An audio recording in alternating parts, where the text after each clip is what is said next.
lagi sama tim Kocok Jakarta, dan hari ini kita masih akan tetap membedah buku Psychology of Money yang hari ini akan dibawakan oleh Dewi Jayani dari admin pelunasan, Astari dari admin pelunasan Kocok Jakarta. Oke. Jadi mereka berdua adalah tim yang akan membantu di bidang finance dan berkaitan sama pelunasan pembelian kalian. Betul. Oke, anyway, per hari ini kita mau bahas di bab yang berapa nih? Bab 18. Oke, 18 judulnya? Berjudul ketika Anda akan percaya apa saja. Oke, di bab 18 ini kalian bisa nggak kasih insight ke saya atau sinopsis ke saya terkait bab 18 ini bakal ngomongin apa aja, karena pilihannya saya belum pernah baca buku ini gitu. Oke, dari Mbak Dewi boleh. Oke, kalau dari bab 18 ini, kalau dibedah itu nanti ada sebuah cerita, terus nanti ada dua poin, terus nanti ada kesimpulan. Oke, berarti nanti akan ada beberapa poin yang bakalan kalian jelasin ya terkait poin-poin tersebut dan kalian share ke teman-teman di university. Kalau dari Mbak Tari nih, gimana? Soal bab 18, kalian Mbak Tari pengen ngasih insight apa ke saya? Ini sih ada cerita juga Mas Habin, dan terus ada dari poinnya juga sama kesimpulan yang saya baca. Oh, oke. Jadi still watching karena kita bakalan bahas poin per poin dan kesimpulan dari mereka berdua. Oke. Di bab 18 ini, apa yang kalian dapetin ketika kalian baca bab 18 atau apa yang kalian mau share dari kalian share ke semua university terkait bab 18? Oke, ini tuh ada cerita dari alien yang katanya turun ke bumi di tahun 2007 sama tahun 2009. Oke, menarik nih. Ini terkait alien. Kebetulan saya percaya kalau misalnya kita alien itu ada karena alam semesta yang terlalu Cocok luas. kali ya, Bang. Alam semesta terlalu luas buat kita sendiri. Oke, gimana tuh?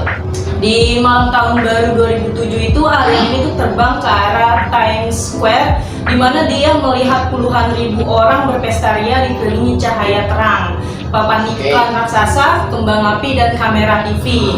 Nah, terus dia kembali lagi ke Times Square pada malam tahun baru 2009, di mana dia melihat puluhan ribu orang berpesta ria dikelilingi cahaya terang, papan iklan raksasa, kembang api, dan kamera TV.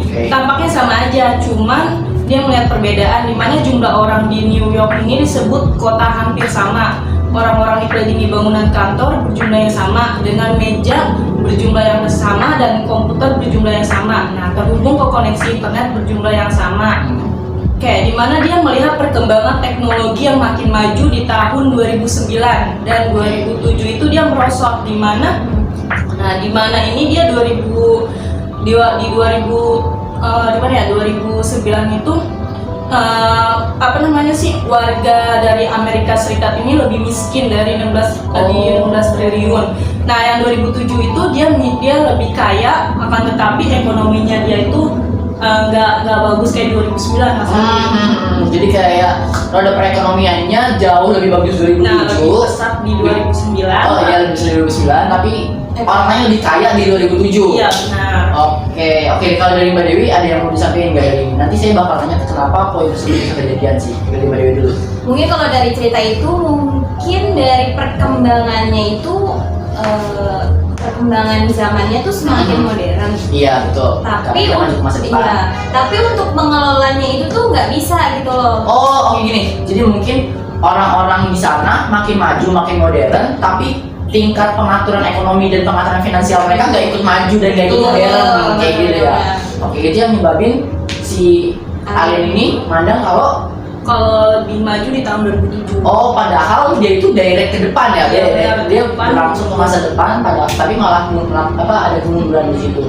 Oke, ada poin nggak? Ada poin yang mau kalian sampaikan nggak terkait ya nih dari si alien yang mandang kalau 2007 lebih maju daripada 2009, padahal dia masa depan. Apa tuh? Ada. Kalau di 2009 ini kan kayak teknologi handphone, terus juga apa ya, kayak perkembangan ekonominya itu dia lebih pesat, jadi kayak lebih banyak nurunin karyawan buat di PHK. Sedangkan kalau 2007 ini perekonomiannya dia tuh lancar, tapi dari segi teknologinya dia itu nggak pesat, nggak bagus. Oh, jadi ketika 2009 kenapa si alien ini mandang bahwa mereka lebih miskin itu karena apa ya, pekerjaan mulai diambil alih oleh teknologi. Iya, benar banget. Betul, mungkin orang-orang yang mungkin kirim-kirim surat karena pos itu udah diganti pakai email ya kayak gitu dan lain Iya. sebagainya. Nah, makanya si Ellen ini mandang kalau 2007 itu lebih maju, lebih kaya, Iya, lebih kaya daripada daripada 2009. Kalau dari Insight Dewi gimana? Mungkin langsung ke poinnya aja kali Iya, ya. boleh betul. Kalau di sini kan ceritanya mungkin tentang keperekonomian. Jadi di sini ada di buku ini tingkat personal ada dua hal yang perlu diingatkan mengenai dunia yang didorong cerita ketika mengelola uang Anda. Yang pertama, makin Anda ingin sesuatu itu benar, makin besar kemungkinan Anda percaya satu cerita yang membesarkan kemungkinan sesuatu itu benar. Oke, the point is The point is, poinnya adalah ketika orang bilang itu salah atau memang nggak benar, tapi ketika kamu percaya dan itu dia itu benar, ya udah itu benar.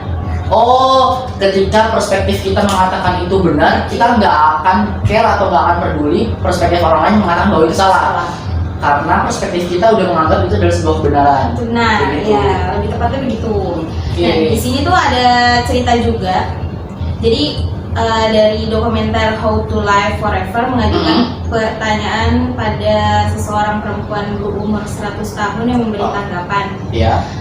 Mersday katanya merujuk kesepakatan pada 1918 yang mengakhiri Perang Dunia ke-1. Mengapa? Karena kami tahu tak bakal ada perang lagi. Perang Dunia kedua bermula dari 21 tahun sesudahnya menewaskan 75 orang. Ada banyak hal dalam kehidupan yang kita anggap benar karena kita benar-benar hal itu benar terjadi. Saya menyebutnya fiksi menarik. Jadi tuh kayak seakan-akan dia tuh akan tahu bahwa perang itu nggak akan mulai lagi. Jadi dia membenarkan hal itu.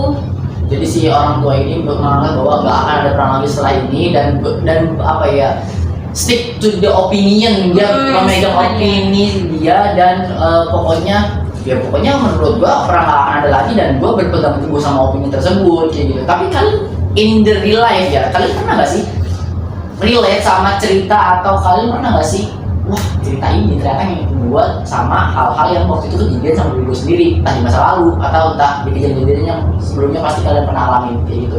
Terserah kalian boleh share dari siapa aja, dari Mbak Kari boleh, dari Itu kayak deja vu bukan sih ya? Iya, Kayak lebih kayak pernah ngalamin gitu karena pasti. pengalaman. Kayak orang nggak percaya tapi kita percaya. Kayak orang nggak percaya. jadi misalnya kamu baca buku ini nih, Tapi kejadian ini kayak gua di buku ini dijelasin kalau misalnya orang yang percaya sama perspektif A akan susah dikasih perspektif B, dan kamu ngalamin gitu, wah iya gue pernah punya teman kalau gue udah bilang ini si teman ini tuh salah, ini tuh jelek, itu A B C D, tapi dia tetap enggak, ini tuh benar, ini tuh bagus, ini tuh baik gitu. Kalian berdua pernah ngalamin gak sih? Dan gue rasa di umur kalian di sini kalian pasti pernah ketemuin orang kayak gitu atau pernah ngalamin case kayak gitu, entah dari teman atau entah dari diri sendiri. Pernah dong?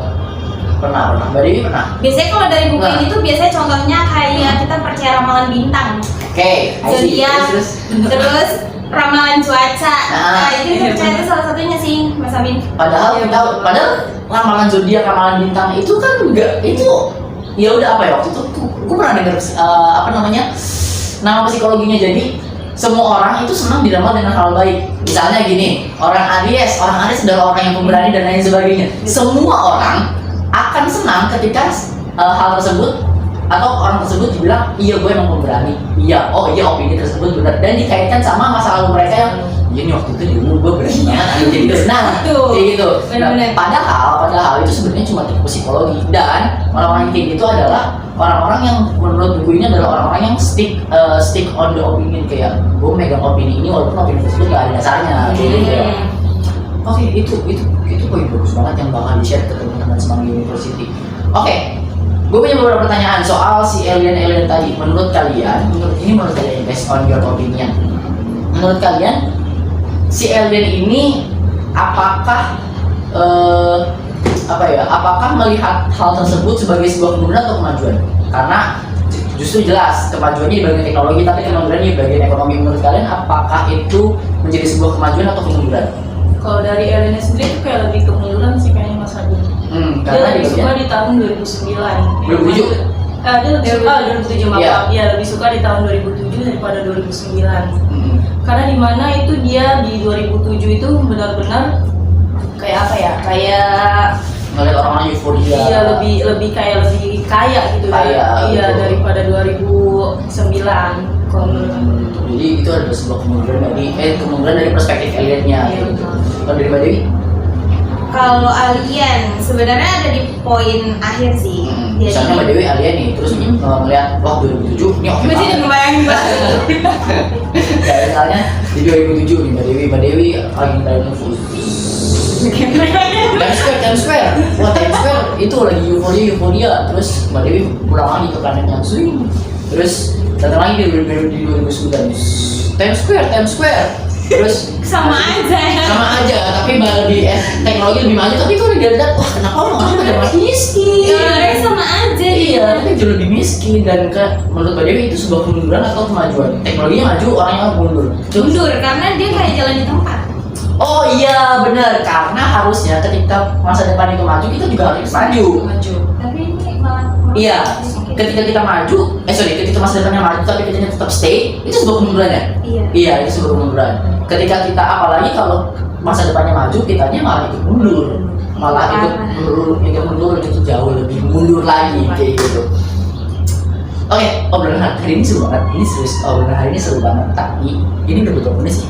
Udah kisaran ada 10 menit mungkin. Nah, saya tuh pengen denger opininya atau apa ya, garis benang merah yang pengen banget kalian kasih tahu ke tim Semanggi atau ke teman-teman Semanggi.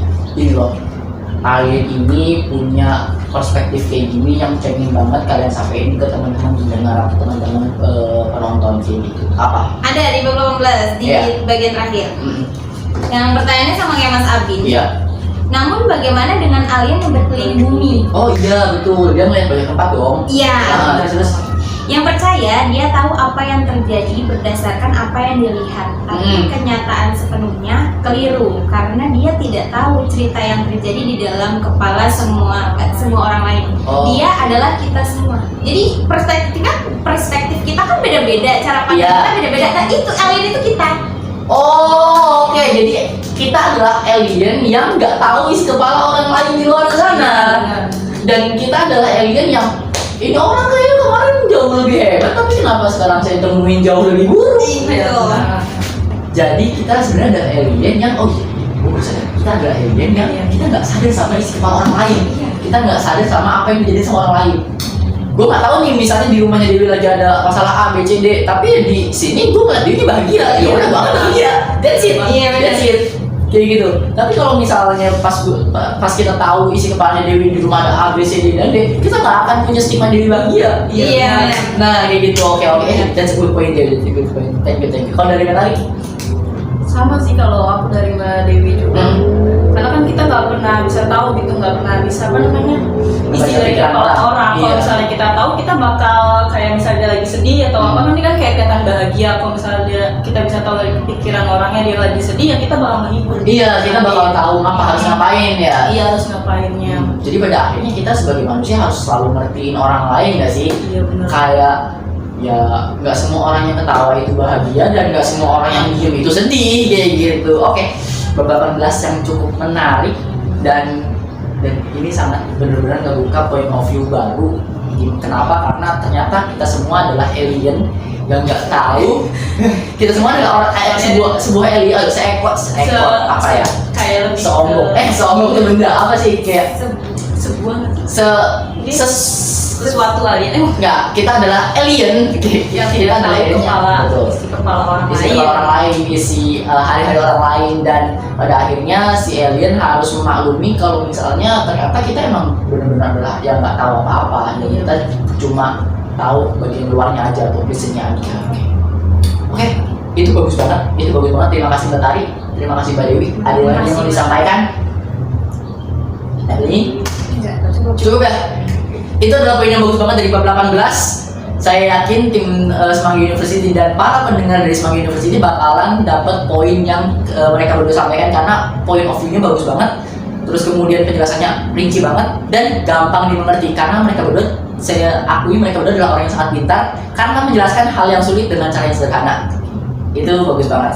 Oke, makasih lagi sekali lagi, makasih Mbak Tari, sekali lagi makasih Mbak Dewi, dan mungkin sampai jumpa di next episode Bedah Buku bareng tim Kocok Jakarta, dan Dadah. Dadah.